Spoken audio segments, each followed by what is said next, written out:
All right, so Nintendo has changed their stance slightly on bans that can come about from third-party codes. So what that means is stuff like G2A and I don't know. There's all sorts in CD keys. There's all sorts of websites that are. We've talked about them before. They are questionable for a number of reasons. It's a gray market. It's a gray market. No. Why is it? Why are they gray, Ian? For two reasons they're gray. A couple of reasons. Most of the time, these are codes that are. They are codes that reviewers end up with, and they sell for money. Which you shouldn't do, by the way, if you get a reviewer. Which you shouldn't do. You shouldn't. You should never sell your codes. No, I'm going to get into that. Yeah. And they sell the codes for money, or these codes can oftentimes be purchased with stolen credit cards, and the codes will stay valid. They'll go up. People will buy them. They'll be able to get the game. But as soon as the person who has the card notices that there's an issue and they do a chargeback on it, then your game goes away. You can potentially get in trouble. It's generally just kind of a scummy thing all around. And it's also potentially a way for money laundering. Money laundering as well. The one big one, G2A, operates in I think it's like Eastern Poland somewhere. Russian connections potentially, allegedly. So it's a way to wash money. Yeah, exactly. As well. So there's there's a bunch of reasons why these are very questionable methods, and game developers will often come out and tell you outright. This has been said. We've covered it in previous articles.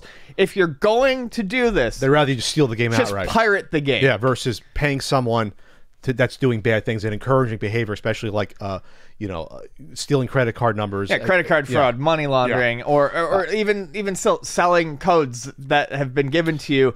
Those are given to you in trust that you're going to use them and hopefully do a review or something and get people to buy the game, not make money off of someone else's game because they decided they thought you would be someone that would be worth having to check it out. I wasn't aware that this was happening with Switch. This is from this story. It's from GameFlip online marketplace where anyone can sell codes and other digital items. Yeah, I wasn't aware that it was either. So apparently, this has been happening, and if the if the card that was used to purchase the game codes ends up with a chargeback, Nintendo was banning the accounts. Outright the whole account on the Switch. Outright the whole account. Sure. Not just the game, but the whole account. And if you called, they were telling you that, they'd say it was related to a recent purchase. They wouldn't go much more in depth than that.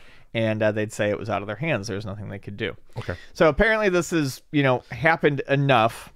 But that was bad. Why was that bad? If they ban your whole account, you can't access the games that you downloaded. Right, you can't access the games that you paid for. I mean, that should go without saying. Yeah, you can't access the games that you paid for. But it wasn't just a system ban. They were banning your entire account. So anything else that was attached to the account, be it your Mario Kart stuff, phone bullshit. And even yeah, that's right. Anything that you link to your Nintendo account. Oh, that can connect. Go back to your 3DS and everything. Yeah. So Nintendo dropped the hammer on people, it sounds like. People reached out, and Nintendo did change their rules a little bit on it. So what they're doing now is, basically, if this has happened to you, if you show evidence that you tried to get your money back and lodged a complaint with the site that you bought the code from. Pursue a refund. From GameFlip, and I'm assuming other places that do this. They will restore your account, but there is the caveat that if it happens again, they will issue a blanket ban again, and it will be permanent.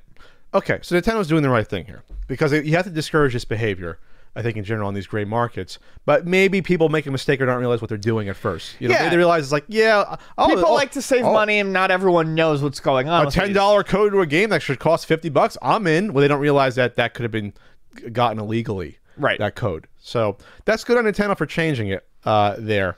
Everyone gets you get one warning. There you go. Nintendo is dedicated to providing its fans a fun and welcoming environment.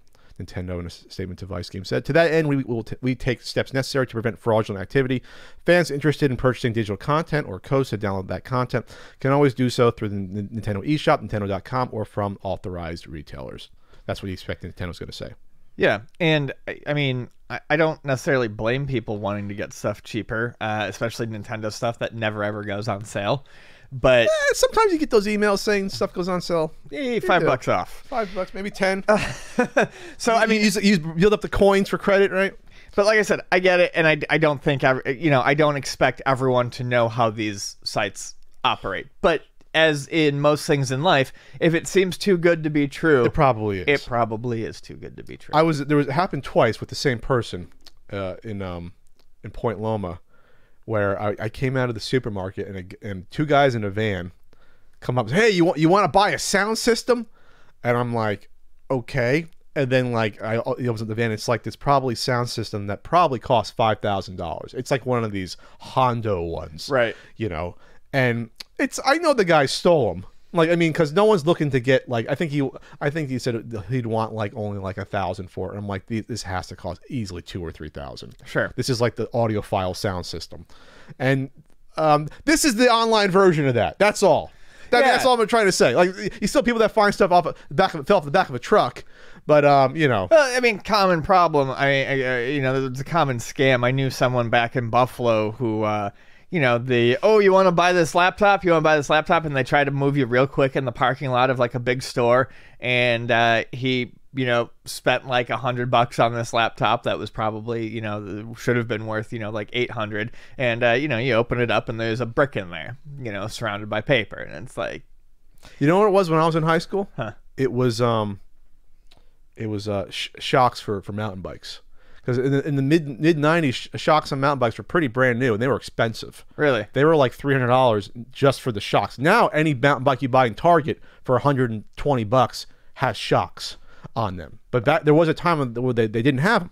So like they'd be able to say it wasn't the roughest, but not the safest area a town over from me. I almost got in fights a couple of times. One time I was walking home in the dark and I had a tennis racket on me, so the kids didn't. You were playing street tennis.